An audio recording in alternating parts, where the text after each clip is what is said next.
Olá, pessoal! Sejam muito bem-vindos e bem-vindas ao canal Inglês de Verdade.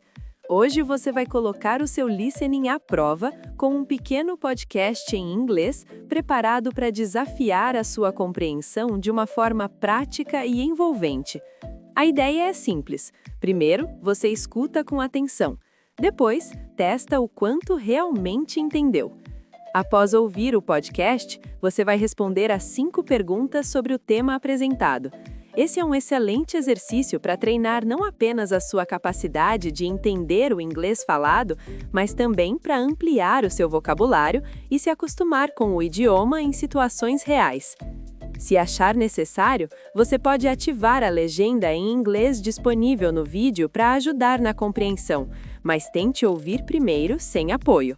Assim, você desafia seu ouvido e aproveita melhor a experiência. Prepare-se para descobrir até onde o seu listening consegue chegar. Então, vamos começar. Have you ever just stopped to realize how much English is hiding around you every day? Yeah, it is really everywhere. I mean, not in the classroom. Yeah. Just in your daily life. Yeah. Like song titles on the radio, social media expressions, or even those random brand names on a t-shirt. Right, it becomes almost like background radiation at this point. Exactly. And today we are doing a deep dive into this idea. We are looking at English as a living mosaic. Because, for anyone learning the language, there's this really cool moment where that background noise just snaps into focus. It is true. You aren't sitting there studying. You're just walking down the street. Maybe you overhear a phrase and boom, you understand it instantly. It stops being foreign. Exactly. It becomes part of your world. Yep. But the thing that always trips people up is, well, if English is everywhere, whose English are you actually learning? Right, because we all have this idea of a perfect version, usually American or British. Which is a huge illusion. We default to the US or the UK. But statistically, that is just wrong. The vast majority of people speaking English today were actually not born in English-speaking countries. So the standard version everyone stresses out over is actually the minority. Yeah, it is the minority. Which means global English is, well, it's chaotic. Chaotic, but fascinating. Because it changes based on who is using it. You have different speeds, heavy accents, and local variations. Right. And if you only learn from a very clean, sanitized textbook, you are going to struggle in the real world. Real English is messy. It's a tool people use to get things done, not some performance of perfect grammar. And that messiness leads to my absolute favorite part, the untranslatables. Oh, I love those. Yeah. There are English words for specific feelings or situations that just don't exist in other languages. Absolutely. Like the word cheesy. It is incredibly hard to translate that without giving a whole paragraph of context. It isn't just bad, and it isn't just sentimental. It's like trying too hard to be emotional but failing. Exactly. And then you add idioms into the mix. Oh, the nightmare of idioms. You can know every single individual word in a sentence but completely miss the meaning. Right, like if someone says they are quitting cold turkey. If you translate that literally, Yeah. you are just wondering why poultry is involved in breaking a habit. Yeah, but learning those expressions is like unlocking cheat codes. You stop translating word for word and start understanding the actual idea behind the phrase. That is when you sound natural. But how do we get our brains to actually do that? Because going from translating in your head to just knowing it feels impossible when you were starting out. It feels like a heavy workout at first, but your brain is a pattern recognition machine. First, it is pure chaos. Everything feels way too fast. Right. Right. Then you start recognizing individual words, and eventually you understand whole phrases without even thinking. Until finally you realize you're actually thinking in English.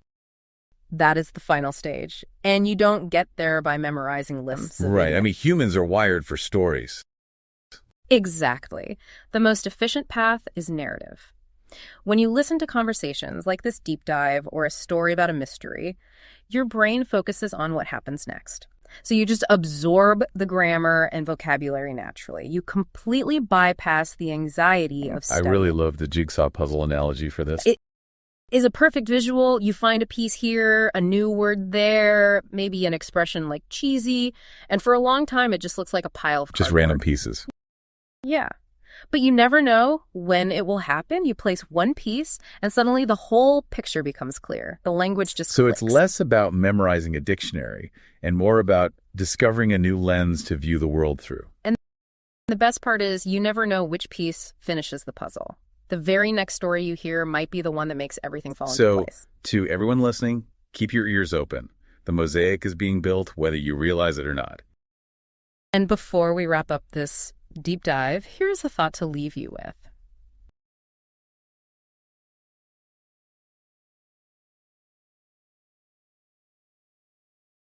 That is a great question. Pay attention next time you switch. You might just meet a different version of yourself.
E aí, como foi o seu desempenho?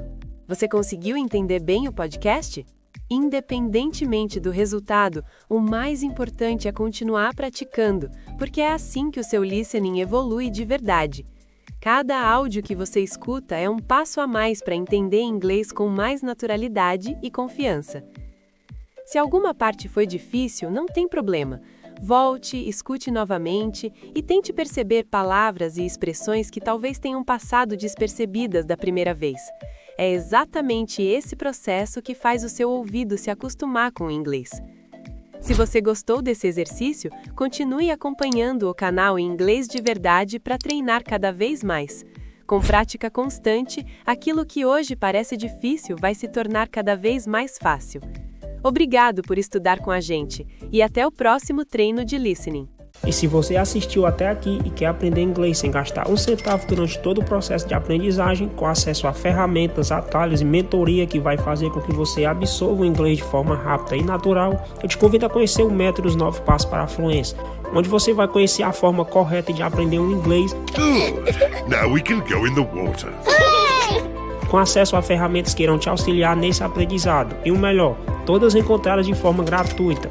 E entre essas ferramentas, uma você usará para manter contato com nativos do inglês para que sua prática de conversação seja mais eficaz. Porque nada melhor do que absorver o inglês diretamente da fonte. E quando eu digo que essas ferramentas são gratuitas, eu não quero dizer que apenas o primeiro mês será grátis, como degustação. E que se você quiser continuar usando, você terá que pagar. Todas as ferramentas que serão apresentadas a você nesse método são gratuitas para o resto da vida, até quando você quiser usar. Esse método é perfeito para você que não tem ideia de como e por onde começar, e para você que já tem um conhecimento em inglês, mas ainda não conquistou a fluência. Nele você será apresentado a atalhos que vão acelerar seu aprendizado, que estudantes que estão começando não fazem ideia que existem. 99% das pessoas que colocarem esse método em prática, seguindo passo a passo, conseguirão realizar seu sonho de se tornar fluente em inglês. Então, se você acha que finalmente chegou a hora de realizar seu sonho e dominar de vez o inglês, clique no primeiro link da descrição, que eu tenho certeza que você não vai se arrepender.